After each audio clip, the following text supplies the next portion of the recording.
What's up sa inyo mga itik? Ngayong araw guys, sobrang saya ni Mingming kasi gagawa natin siya ng bahay. Kasi nag-promise ako sa kanya, gagawa ko siya ng bahay kasi parang depressed siya guys kasi wala siyang bahay. Doon lang siya sa sa Batya. Kaya ngayon guys, gagawa natin siya ng bahay guys. Excited ka na? Gawin ka na ba ng bahay? Let's go! What you gonna do with the big So yun na nga guys, matapos ang isang oras, natapos din natin ang bahay ni Mingming. Excited na si Mingming guys oh. Bagong bahay, bagong buhay daw guys. Guys, papasok na natin siya guys. Excited na si Mingming guys oh. Let's go! Ba Mingming yan. Naninibago pa siya guys oh, pero sobrang saya niya guys. Pero medyo natatakot siya guys kasi madilim eh. Pero don't you worry, there's a light for you my itik. Ayun guys oh, very thankful siya guys oh. Medyo naiyak siya guys oh. What's up sa inyo mga itik? Ngayong araw guys, papakita namin sa inyo ang daily routine ni Mingming guys. Siyempre, every morning ng tanghali, pinapaliguan namin siya guys. Safeguard nga pala yung sabon ni Mingming guys, tas cream silk yung shampoo. Hindi biro paliguan to si Mingming guys, nanunuka-nuka to eh. May masamang bad side din kasi tong crazy itik na to guys eh. Na-adapt niya siguro yun nung balot pa siya. Eto nga pala yung pinsan ni Mingming sa tuka. So ayun na nga guys, silagyan na namin ng shampoo si Mingming guys para glossy yung balat niya. Siyempre, safeguard para ligtas siya sa anumang sakit. Tuwan-tuwa si itik guys oh. Naka-move on lang yan guys. Nakaraan kasi ginaw siya nililigawan yung itik na naka-crop top eh. Pero ngayon guys, may pinapormahan siya dalawang itik na naka-gel. Lagi niyang kachat yung guys. Lagi niyang ka-late night talk tuwing umaga. Minsan nga kinikilig sa relasyon nila eh. Sila yung papalit sa Aldab guys. Sila yung Aldak. Siyempre pinatuyo muna namin si Mingming guys. Binlower lang namin siya guys. Pero siyempre saktong init lang guys. Saktong init lang dapat para makuha natin yung tamang lutong niya. After that, ito na yung finished product niya guys oh. Charis. Siyempre, para fresh siya guys, nilagyan namin siya ng Johnson BB powder. Sinod na namin sa kanya guys yung favorite niyang Lucky Brief. Tuwan-tuwa si Mingming guys oh. Ang tanghalian nga pala ngayon ni Mingming guys, igagawa namin siya ng fried chicken gamit ang kanyang feeds. Simple lang yung step guys, kailangan mo lang basahin yung pagkain niya. Tapos iuhulma mo na siyang fried chicken. Okay na siya guys. Papakain namin siya ngayon kay Mingming guys. Excited na si Mingming guys oh. Ngayong araw guys, malumanay kung ginising sila kuya kasi magja-jogging kami. Sabi mo, hinaan mo lang eh. Siyempre kasama rin natin si Barong guys. Jogging tayo.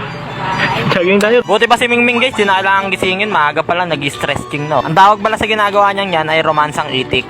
Siyempre guys, nag-jogging muna kami with our pets. Di ba daw pala tapos yung module ni Mingming guys, kaya papasalubungan na lang namin siya. So ayun nga guys, nag-umpisa na kami mag-jogging papuntang San Marino. Ayun nga guys, nandito na kami sa San Marino, napakaganda pa ng lugar dito. Siyempre nag-stretching muna kami guys. Magsahin ka na raw, sabi ni mama. Ako na nga bumili naman tika eh. Mag-voice over ako dito eh. Sabi nga ni mama eh. O ikaw mag-voice over dito. O kami na, ano pa pipindutin dito? Ito tol, nag-dribble ako nito para mapagpasikat ako.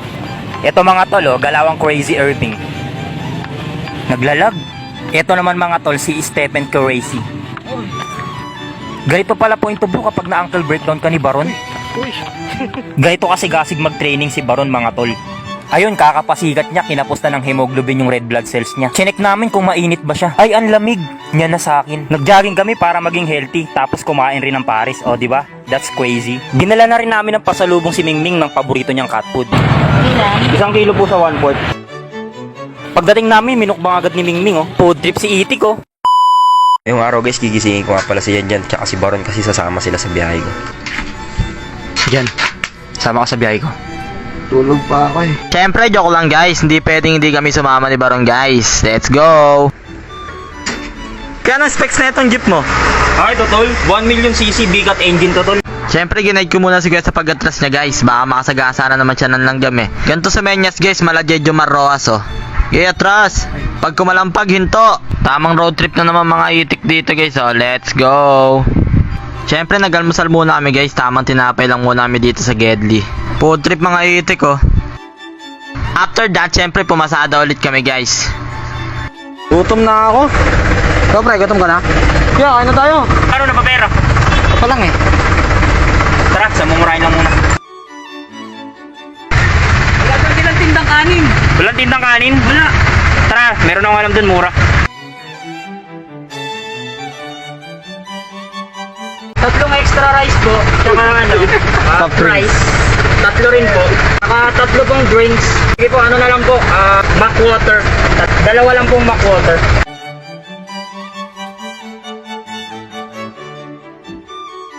Siyempre, after that, pumasada na naman kami, guys. Paliparan bayan, paliparan. Sa bayan Nagutom si Baron, guys, kakatawag ng pasahero, kaya napagpasyanan naman namin kumain dito ng lugaw sa Gedli. Siyempre, pasada ulit. Yan ma, kanantok na daw si Baron. Tara, kape tayo. Tara, sa murahin lang. Kami ng pera. Saan banda? Bila ako kape. Ano yan? Kape. At dahil nga inaantok na si Baron, guys, nagkape muna kami. Pero syempre, wala kaming kita, kaya yung mumurahin lang muna. Parang ang tabang. Ilanong ka ba ng sugar level nito? Oo. Ang sagot mo? Omsim. Syempre, pasada ulit. Mahalagang paalala po sa ating mga mahal na pasahero, sa mga hindi pa po nakakapagbayad, makisuyo na po. Iwasan na po natin ang 1, 2, 3, at may kasabihan po tayo, honesty is the best pharmacy. Maraming salamat po. Paliparan.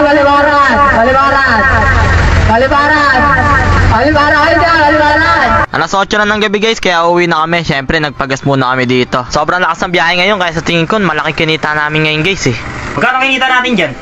Ito lang eh, 40. 40? Ba't ito lang? Wala naman tayo masyadong pinagbibili ah. Nangupit ka na naman no? Ang upit, makabintang ka. Judgmented mo. Makatampo kayo. Siguro ito si Baron yung nanghupit eh. Si Baron Ikaw yun. nanghupit. Palamunin ka lang din ba sa bahay nyo, kaya madalas ka maubusan ng ulam? More problem! Mangapit bahay lang kayo sa tito nyo na may taniman. Tito Mer? Ano yan? Laguna yung tanim mong petsa ito ah, pwede mo magpitas? Onsim. Napakabait talaga ng tito ko, guys. By the way, guys, ito nga pala yung taniman niya, guys. Nagtayo siya ng nakalutang na hanging garden dito sa balcony nila, guys. Ay, mga tanim niya, guys, mga petsa yo. Meron pa siya dito, guys, tanim, mga palay, ayun, mga imported na palay yan. Pag tumubo yan, guys, tag 1 kilo yan sa 36. Sa lahat pala ng tito ko, guys, siya ay mahilig magtanim. Kaya isa siyang plantito. Sheesh! That's corny. Marami na ako nahingi, guys, kaya ito lulutuin ko na siya. Tuturo ko sa inyo ang aking best recipe na tinabangang pechay. Init ko muna yung mantika bago isalang yung kawali. Si Mingming nagugutom na kung ano nang inangat nyo to. Yung iba tinatanong pa anong unahin, bawang o sibuyas. Wala akong pakialam sa inyo, sabay-sabay yan. Ituturo ko sa inyo step by step, guys, paano magluto ng tinabangang pechay, kaya wag kayong kukurap, guys. Ayun, guys, luto na siya, guys. Sana nasundan nyo yung mga step na tinuro ko sa inyo, guys. Huwag kayong malilito ah. Ayan, titikman ko na muna siya, guys. Tabang! Ayos na siya, guys. Bilang utang na loob, bibigyan ko si Tito ng naluto kung tinabangang pechay. Gigrade niya nga, guys, oh. Saktong-sakto yung tabang niya. Isip mo naman to yung parang pan Jessica Soy nag-interview sa'yo. Second chance. Sa unang tingin pa lang, malalasahan mo na yung tasteless niya. What's up sa inyo, mga itik? Ngayong araw, guys, maaga kaming tinanghali ng gising. Ihahanda na kasi namin yung mga paninda namin ngayong araw, guys. Ayun nga, guys, nandito na kami sa pwesto namin, guys. Ilalatag na lang namin yung paninda namin. Sa mga nagtatanong, guys, kung bakit madalas hindi kami nakakapag-upload, bukod kasi sa pamamasada ng jeep, guys, mayroon din kaming maliit na small business. Ito yung araw-araw namin ginagawa, guys. Nagtitinda kami, naglalatag lang kami sa gilid-gilid ng mga palengke, guys. Kailangan kasi namin talaga magdoble kahit, guys, para may pambili kami ng cat food ni Mingming, eh. Apaka-demanding pa naman ng itik na yun, guys. Eto nga pala mga paninda namin, guys, so mga cellphone stand tsaka motor parts. Law of subtraction, guys. Sa susunod, meron namin sariling shop. Ayos din naman bentahan namin dito, guys. Talagang binabalik-balikan kami ng mga customer. Bumabalik-balik kasi sila, guys, kasi puro sirado yung mga tinda naming ilaw. Pinablatter nga kami nakaraan, eh. Pero may kanya-kanyang peso talaga kaming 3 labaron, guys. Sumama lang ako kay kuya ngayon kasi gusto ko magpaturo sa kanya mag-sales stock. Ano man technique para maging magaling na negosyante? Ayan ba, tol? Yung unang first step dyan, tol, kailangan pasensyoso ka. Kailangan mahaba yung pasensya mo sa mga customer. Kasi nga, di ba, may kasabihan tayo, customer is always right. Magkano yung ganun mong ilaw mo, kuya? Ito, madam, 100 lang to, madam, good quality.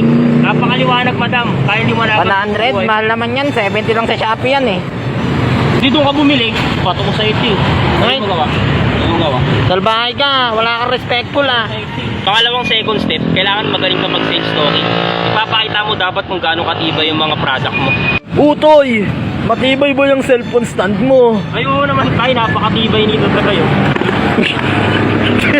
Ito tayo, good quality tayo. Kasya lahat ng cellphone tayo kahit luma o bagong nakaw. Saka wala siyang kalawang. Sa uling last step, kailangan malaki yung tiwala mo sa sarili mo. Dapat may tiwala ka na kaya mong palaguin yung negosyo mo. Mag-umpisa ka kahit sa maliit lang. Tignan mo yung paninda ko.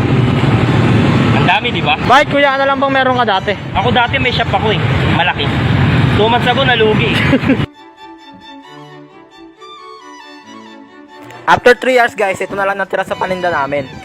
Kasi niligpit na namin eh. Tumal guys eh. Uwi na kami, parang uulan eh. Walang bituin sa langit eh. Yan lang guys. What's up sa inyo mga itik? Ngayong araw guys, graduate na si Mingming kaya sobrang proud kami sa kanya. Mingming yan, graduate ng Mingming. Sige, regalo natin. Dahil dyan, Ming, dahil magaling ka, meron ka ng pangarap mong helmet. Bali, yung pangarap niya talaga, motor. Kaso di pa natin kayang bilhin, kaya helmet na lang muna. Helmet mo. Eh, baka Mingming yan. Naka-Jansport pa yan, oh. Best in English yan, tol. Ha? Best in English. Try mo. Nakakintindi English yun. Ito na sa'yo, Meng.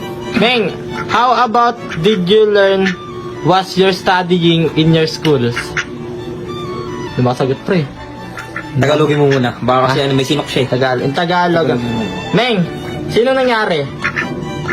Meng, sinong nangyari? Hindi mo kasagot, pre. Patay tayo dyan. Meng, ano natutunan mo sa school, Meng? Mukhang wala natutunan ah. Di mo gayahin si Baron. Taas tumalon, 20 baon. Ano, Meng? Gamasagot, Meng? Di ata nag-aaral ng mabuti yan eh. No, di makasagot oh.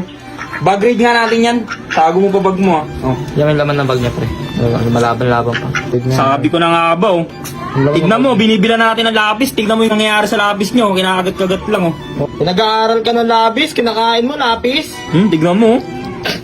Kabalitaan ko pa nakaraan, pre. Anong ginawa? Kaklase niyang alopian, sinaksak niya lapis. Kaya pala nawala yung dulo. Tingnan, wala yung dulo.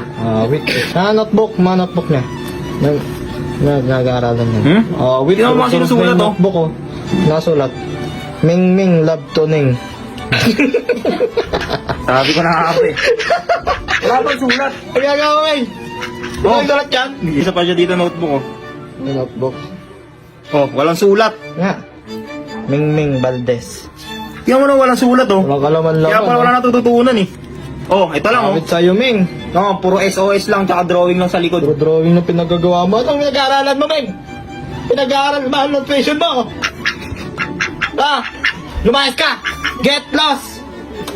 Lumayas ka dito. Palayasin mo yun, Ron. Palayasin mo yun. Get out! Get out? Ano? Get out!